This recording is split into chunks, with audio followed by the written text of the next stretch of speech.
Kung lahat ng miyembro ng pamilya mo, responsible. Ganda nun.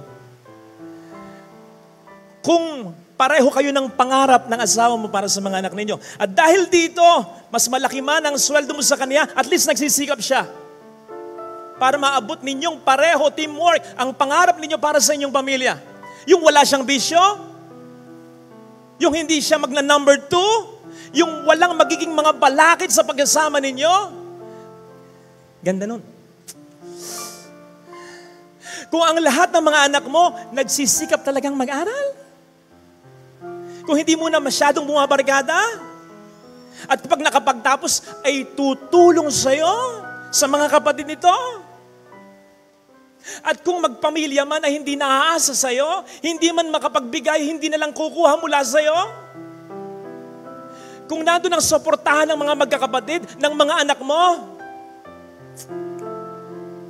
napakalayo na sana ng narating ng pamilya ninyo. Sabi ko kanina, after 500 years of Christianity, is this the quality of life that we expect and that we deserve? After 500 years, kamusta naman yung million years mo ng paghihintay, ng pagiging responsible ng iyong mga mahal sa buhay, upang tumulong sana, upang magbago sana, upang mag-ambag sana, kahit kaunti lang. Tagal na, diba? Hanggang ngayon wala pa. Sakit sa bangs. Kasi hindi yan yung in-expect mo. By this age, by this time, ito na yung pangarap mo. Dapat ito na yung narating ng pamilya ninyo. Ba't wala pa? Kasi may setback. May hindi sumuporta. May hindi gumawa ng responsibility niya. At hindi mo deserve ang buhay na ito sapagkat sa dinami-dami ng ginawa mo at sinakripisyo mo. Kung ganun din ang ginawa niya at sinakripisyo niya, ang taas na ng narating ng inyong pamilya.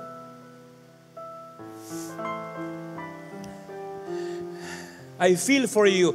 Marami kong na-encounter na ganito. Pero isa lang ang payo ko sa kanila at sasabihin ko din sa iyo. Do not give up. Don't give up on your dream for your family. Father, iniwan ako ng asawa ko. Father, irresponsable yung mga anak ko. Ano bang pangarap para sa pamilya? Your family cannot afford anymore to have another setback. Kung naging irresponsible siya, huwag mong gayahin. Kung naging unfaithful siya, huwag mong gayahin. Kung naging selfish siya, huwag mong gayahin. May katulong ka pa. Sino? Ang Panginoon ang siyang nagbigay ng pangarap na yan sa iyo. Ini-encourage ka niyang magpatuloy, tutulungan ka niyang maniwala ka. Alam mo yung kantang, if we hold on together, I know our dreams will never die. Don't let your dreams die. Hold on to God. At kung ano ang kakulangan ng iba, pupunan niya. Kasi hindi siya papayag na mauwi sa wala ang lahat ng pangarap niya para sa inyong pamilya. Kung ayaw nila, sumikik. Pero, at the end of the day, and even at the end of your life, huwag mong sisisihin ang sarili mo. Kung ito lang yung naabot mo para sa pamilya mo, kung hindi mo fully at kung hindi mo agad naabot ang pangarap mo para sa pamilya ninyo. Bakit? Nag-iisa kayo. You can only do much. Lalo pa kung may tumalikod sa responsibilidad nila. Basta ang mahalaga, gawin mo ang iyong tungkulin. At gawin mo rin ang tungkulin na iniwan ng iba hanggat kaya. Tama po, pwedeng hindi kumpleto ang resulta. Po pwedeng maging kulang ang suporta. Pero mahalaga, lumaban ka ng sobra. Ilalagay ka ng Panginoon sa sitwasyon kung saan mas lalo ka pa niyang ibe-bless. Basta, naging karapat-dapat ka sa mga naunang blessings niya. At tulad nung may minisahan ako kagabi, 90 plus years old na si nanay, maaga siyang nabiyuda, pinagkuyod niya ang lahat, marami silang mga anak mag-asawa. And accomplished na lahat sila. Mga anak na kakatuwa. Sabi ko dun sa misa ko, pasalamatan niyo ang Diyos dahil blessed kayo. Pero pasalamatan nyo rin ang nanay nyo sapagkat dahil sa Kanya, yung mga blessings ng Diyos na doble, na triple, dumami ng dumami dahil naging tapat na katiwala ang nanay ninyo para sa pamilya ninyo. Ipinagkatiwala kayo ng Diyos sa Kanya, naging mabuti siyang asawa at ina. Kaya dumami yung biyaya ninyo. Hindi nyo maaabot. Yung naabot nyo ngayon, kundi dahil sa nanay ninyo. Yes! Blessing yan ng Panginoon. Pero kung wala ang nanay ninyo, hindi mo mas ma-enjoy yan ngayon. Kaya kapatid, blessed man ang pamilya mo ngayon, ano man ang problema, yan ay dahil sa Panginoon. Pero yan din ay dahil sa iyong partisipasyon. Kaya, kahit feeling mo ikaw na lang lagi ang nagdadala, huwag kang mawawala ng pag-asa. Kasi ikaw talaga yung sikreto kung bakit yung biyaya dumadaloy mula sa Kanya at napupunta, nagsasanga-sanga sa iyong pamilya. Paano na lamang sila kung bibigay ka? Ha? So, isipin po natin yun, ha? Na yung mga blessings na nare-receive natin, ito ay jumping board pa for more blessings. Provided, maging katiwa-tiwala tayo, mas maging mabuti tayo, mas isipin natin ng ating kapwa-tao, ang ating pamilya, mas maging matyaga, mas maging masakit, mas maging mapagmahal tayo. Mas lalo pa yung mga blessings na yan, maniwala ka. Tama! Ang blessings naman ay walang kondisyon. Pwede naman tayong bigyan ng blessing ng Panginoon nang walang man's participation. Pero doon mas nagmumultiply yung blessing na yun. May mga blessings kasi ang Panginoon na hindi niya ibibigay sa iyo hanggat hindi ka pa handa dito. Ikaw ba na magulang, magbibigay ka ng tunay na kotse sa anak mo? Kung 12 years old pa lang ito, adik ka? Siyempre, dapat mag-mature muna siya, di ba? Magsanay muna. Ganun ang Diyos. Ganun ang Diyos. Mas marami siyang blessings na ibibigay, provided na ready na tayo. Yes, I know this somehow sounds not so great. Halimbawa, sa mga taong ready na, sa mga biyaya na hinihiling nila, pero hanggang ngayon hindi pa rin nila makuha. Halimbawa, yung biyaya ng anak. Lord, tagal na po namin walang anak. Kahit isa lang po sana, Lord. Kahit isa lang. Please lang. Halimbawa, yung biyaya ng kalusugan, Lord, gumaling na po sa anak ko, yung mahal ko para maayos ko na yung pamilya ko, magawa ko na yung mga gagawin ko. Lord, ready na ako para sa biyaya na ito. O kaya yung biyaya ng asawa, Lord, ano ba bang ire-ready ko? 45 na ako. Mahirap yun. Yung readiness, nandun na eh. Bakit wala pang blessing? Bakit wala pang grace? Kapatid, ang dasal ko, makuha mo pa rin yung mga grace na yan. Yung mga gusto mong yan. Pero hindi man, tandaan mo, ang mga blessings ay hindi lang mga yan. Tandaan mo, ang Diyos din ay madiskarte, maparaan sa mga blessings na sa atin ay Kanyang inilalaan. Hindi ka man niya mapagbigyan sa isa o dalawang blessing, babawi siya sa ibang mga blessings. And more than all these blessings, sana ang masilingin natin ay ang Kanyang abiding presence na maramdaman natin. Hindi lamang yung mga biyaya na ating hinihiling, kundi siya na source of all these blessings. At mangyayari yon kung kahit wala tayong hihilingin, magdarasal at magsisimba pa rin. Mangyayari yon lalong-lalo na kung kahit hindi pa rin natin nakukuha, matagal na ang ating hinihiling, tayo ay magdarasal, magsisimba, at sasampalataya pa rin. Kasi doon, pinapakita mo na sa Kanya eh. Mahalaga yung mga hinihiling ko, pero mas mahalaga na maramdaman kita, Lord, dito. Napakahalaga nun! Kasi darating ang pagkakataon, ano man ang mga blessings natin sa buhay, iiwan natin lahat yan. Kapag nasa mani ka ng karamdaman, makikita mo ang pinakamahalaga. Hindi ang lahat ng ito, kundi ang source ng lahat ng ito, si Kristo dapat nasa puso ko. Ito sana ang hilingin nating biyaya sa banal na pagdiriwang na ito. Father, kanan-lockdown ko lang, kadadapa ko lang, parang walang katapusan, tapos patuloy ang paglaban. Parang hindi ko na mayaayos ang lahat ng ito. Nananahimik ako, dumating kayo, nagpadasal kayo, nang hindi nangyari, sisihin mo pa ako. Ano man ang problema mo ngayon, hindi ko sasabihin, ayos yan. Pero sasabihin ko sa iyo, nasa maganda kang okasyon para magbilagro at maghimala sa buhay mo ngayon ang Panginoon. Walang mangyayari kung lahat kayo mag-give up. Dapat may lumaban. Huwag mong kalituhan yung pagkapagod mo at huwag mong isipin na wala ng pag-asa mo. Habang may buhay, may pag-asa. Buhay ka pa, may pag-asa ka pa, napapagod ka lang. Sapagkat yun ang ginagawa sa iyo ng demonyo eh. The devil knows he cannot take you out. Hindi kanya kayang patayin. Bakit? Hindi naman siya nagbigay ng buhay mo eh. Unless isuko mo ang buhay mo sa kanya. The devil knows very well he cannot take you out. Kaya ang ginagawa niya, he is wearing you out. Pinapagod ka niya. Para mawalan ka ng pag-asa. Eh ano ang sabi ng Panginoon?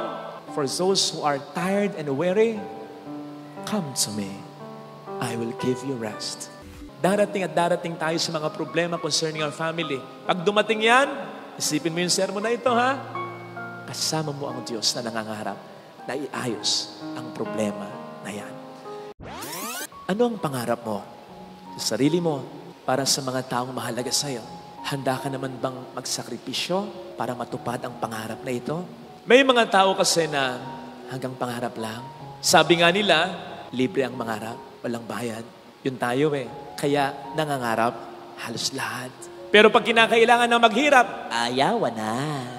Ang nakikita mo lang, yung maganda ng estado ng taong hinahangaan o baka nga kinaiinggitan mo pa. Kasi successful na siya, fulfilled na siya. Hindi mo nakikita yung mga sakripisyong binata niya, maabot lamang sa tulong ng Diyos ang estadong kinalalagyan niya. Narinig po natin sa ating mga pagbasa, ang pangarap ng Diyos sa atin noon pa manguna. Ano? Ang maligtas tayo. Kaya ginawa niya ang lahat para dito.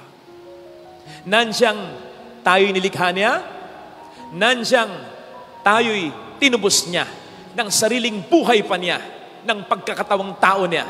Nakita niyo na, kapag ang Diyos ang nangarap, hindi lang dahil makapangyarihan siya at kaya niyang gawin ang lahat, talagang tinatrabaho niya, pinagsisikapan niya para matupad niya.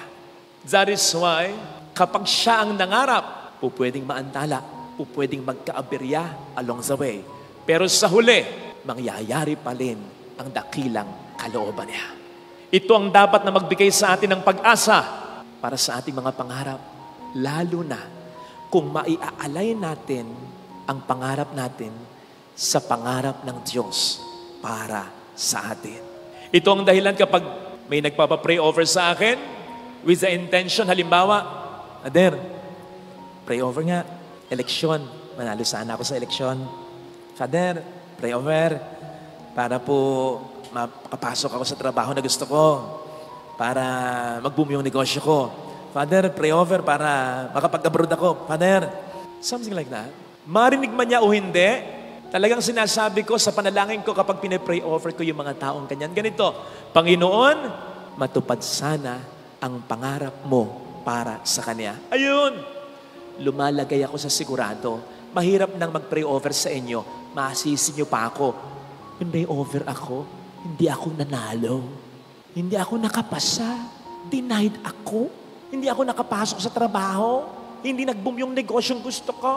Nananahimik ako, dumating kayo, nagpadasal kayo, nang hindi nangyari, sisihin mo pa ako. Doon ako sa sigurado. Hindi sa pangarap mo, kundi sa pangarap ng Diyos para sa iyo. Sapagkat kung pangarap mo lang, kung pag-isikap mo lang, hindi mo maabot ang pangarap mo. Maabot mo man, hindi mo maabot ang tunay na kaligayahan para dito. Pero kapag pangarap ng Diyos sa iyo ang pinag-usapan, ilista mo na, siguradong mangyayari, maniwala ka. At kapag nangyari, siguradong mararamdaman mo yung kapayapaang sinasabi ng Panginoon ipagkakalob sa iyo. Kapayapaang hindi maintindihan ni numan.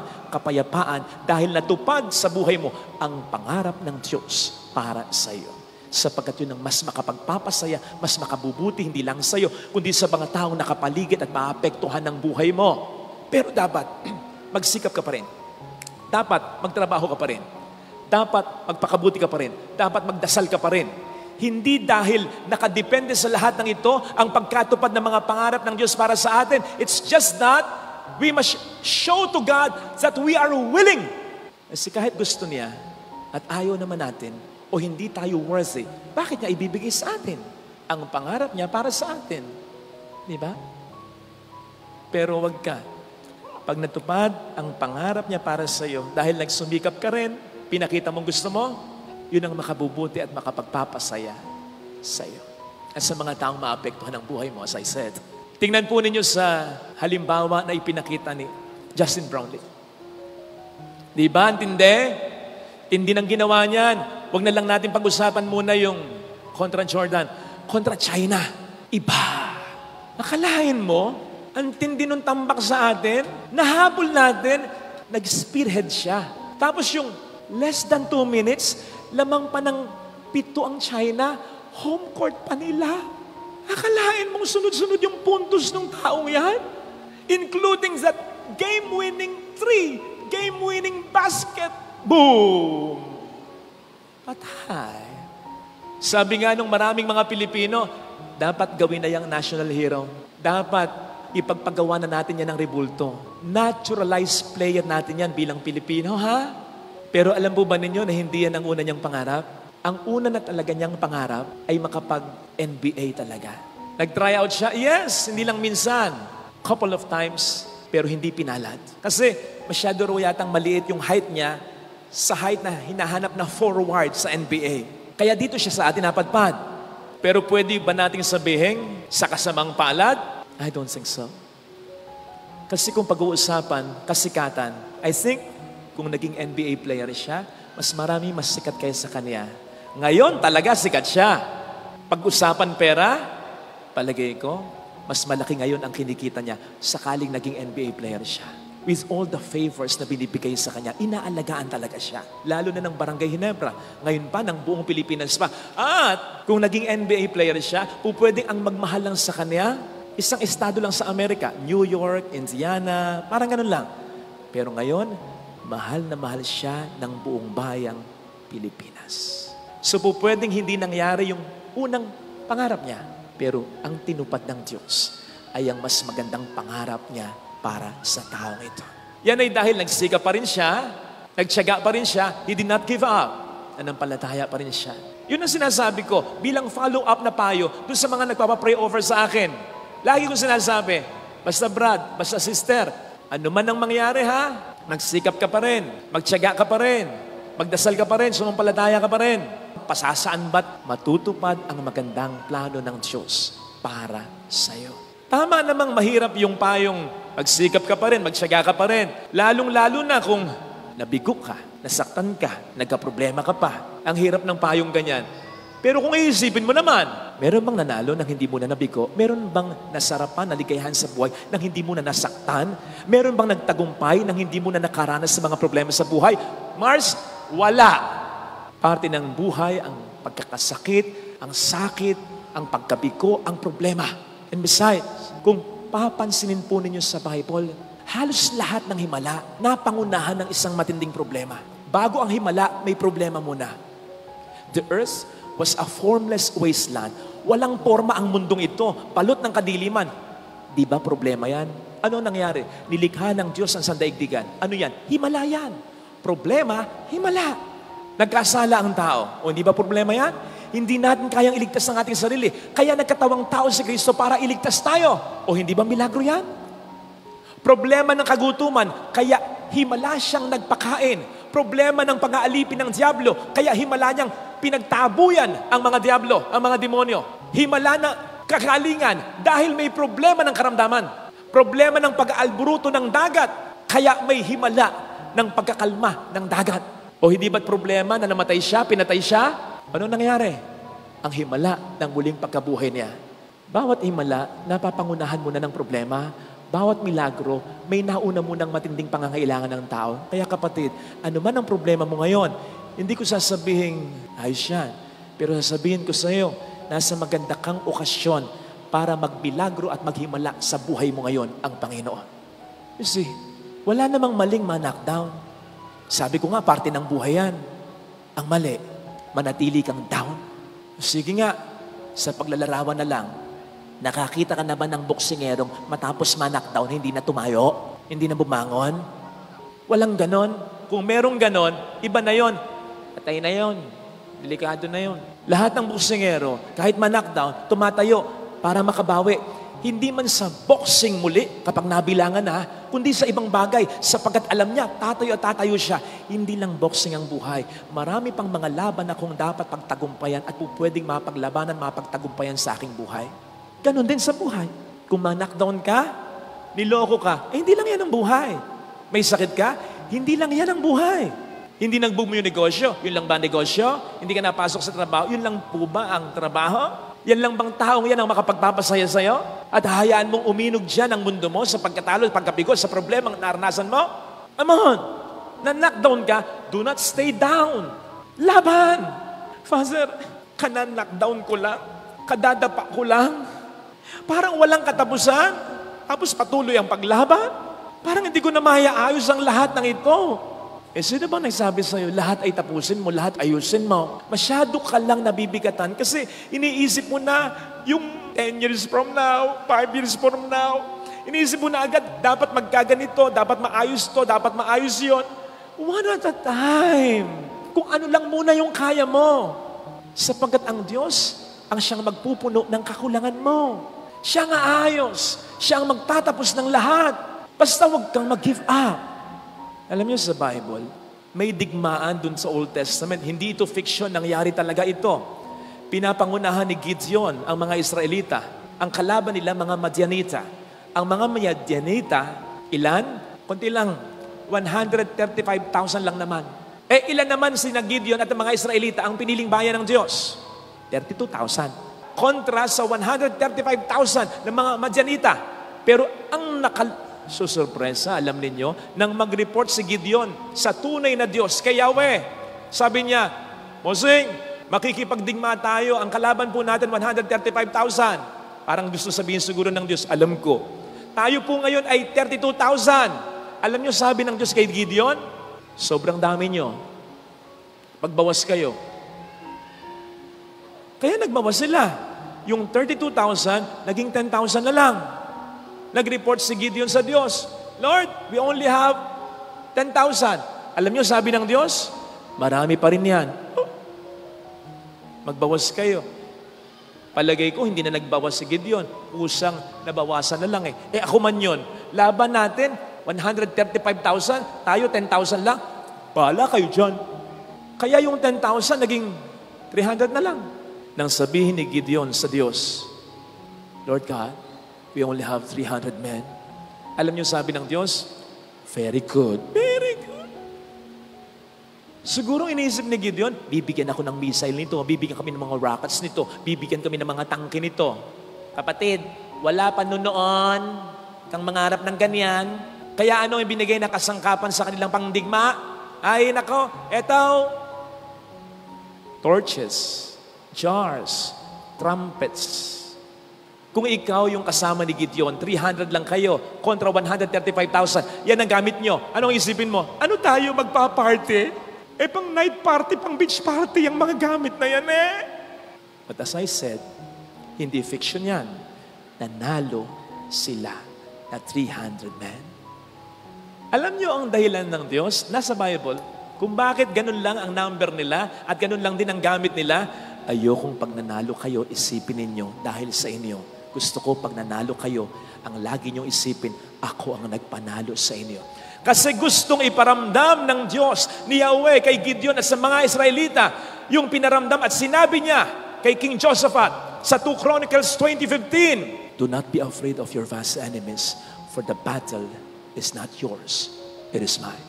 Huwag kayong matakot sa dami ng kalaban ninyo sapagkat ang laban na ito ay hindi nyo laban, ito ay laban ko. Kaya wag mong isipin, paano mo maayos? Paano mo matatapos? Bahala ang Diyos. Basta, gawa ka ng karampatang pagkilos. Do not give up. Magsikap ka pa rin kung ano lang yung kaya mo. Ano ang laban mo ngayon? Laban ng kalusugan mo? Gusto mong gumaling? Sa palagay mo, ayaw kang gumaling ng Diyos? Meron bang magulang na nakatitiis sa anak na naghihirap? Na ayaw gumaling ang anak? Sige nga. Gusto mong magkasundo muli kayong mag-asawa? Okay? Meron bang Diyos na ayaw magkasundo ang mag-asawa? Siya ang nagpag-isa sa inyong dalawa? Gusto mo na magbuo ang pamilya mo? Siyempre, mas lalong gusto ng Diyos. Gusto mong masolve ang problema mo, makapagbago ka ng buhay, magbago yung mahal mo, mas lalong gusto ng Diyos. Kaya kung yan ay iniisip mong laban mo, ang isipin mo, mas laban ng Diyos ito. Kaya hindi imposible ang himala at milagro. Ang hindi mo kayang gawin, ang Diyos ang gagawa para sa iyo. Do not give up. Nang in-interview si Coach Tim Cone, maliwanag ang sabi niya, hindi siya makapaniwala. Naging very honest siya. Last 2 minutes daw, nag-give up na siya. Totoo, nag-give up na siya. Hindi lang niya sinabi sa mga players niya.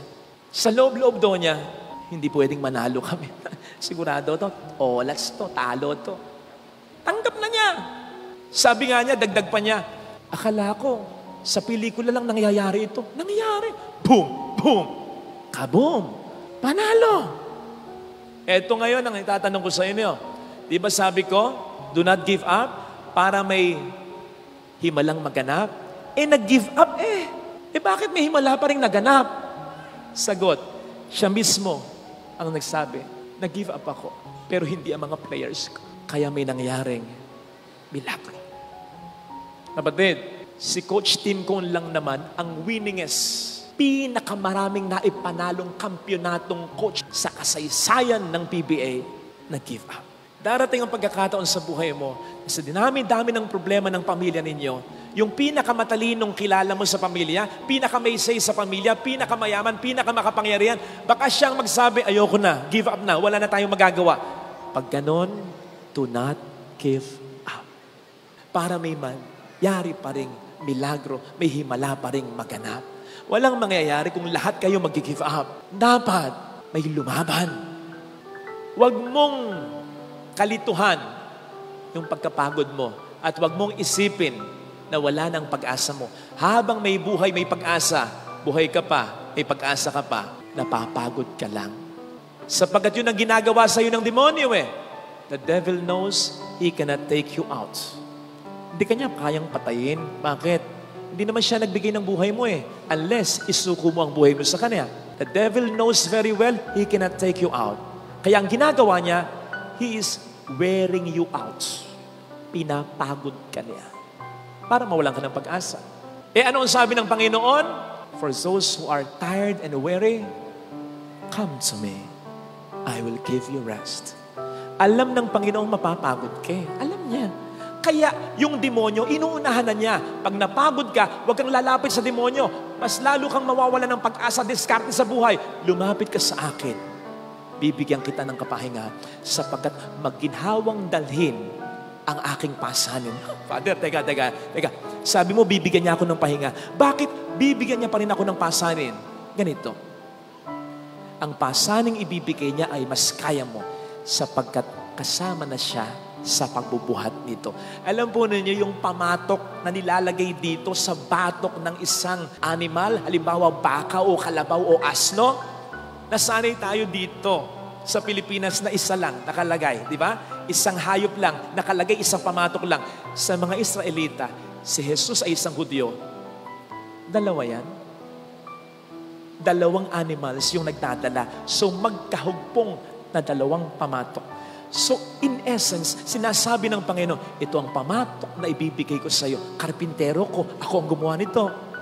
Isang batok sa batok mo, isang pamatok, yung isang pamatok sa akin. At dahil mas malakas, mas makapangyarihan ako sa iyo, ako ang mas magdadala ng problemang ito. Basta, lumakad ka para madala kita sa pangarap ko para sa iyo. Yun lang. Yun lang hinihingi sa atin ng Diyos. Do not give up. Huwag kang mawawalan ng pag-asa.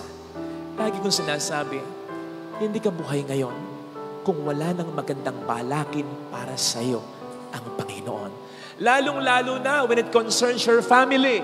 Sa mga nagpapapray over, manalo sa eleksyon, sa mga nagpapapray over, magka-asawa pa, kahit may edad na, sa mga nagpapapray over na magkapera, sa mga nagpapapray over na sana matanggap sa ganitong gustong trabaho, mag-boom yung negosyo, medyo hindi pa ako sigurado eh. Kaya yun ang sinasabi ko, matupad nawa ng Diyos ang maganda niyang pangarap para sa iyo. Hindi ko sigurado na yung pangarap mong negosyo, pangarap mong trabaho, pangarap mong manalo sa eleksyon, kung yan din ang pangarap niya para sa iyo. Pero isang bagay sigurado ko, pagdating sa pamilya, pagdating sa pagbabago, pagdating sa pagbabago ng mahal mo, pagdating sa pagkakasundo ng mga anak mo, pagdating sa pagnanais mong maayos ang pamilya mo, yun, sigurado ako, pangarap niya yun para sa iyo.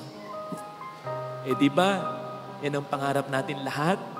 Di naman ang mga material na bagay kundi ang maayos na pamilya at mga mahal sa buhay. Darating at darating tayo sa mga problema concerning our family. Pag dumating yan, isipin mo yung sermon na ito, ha? Kasama mo ang Diyos na nangangarap na iayos ang problema na yan.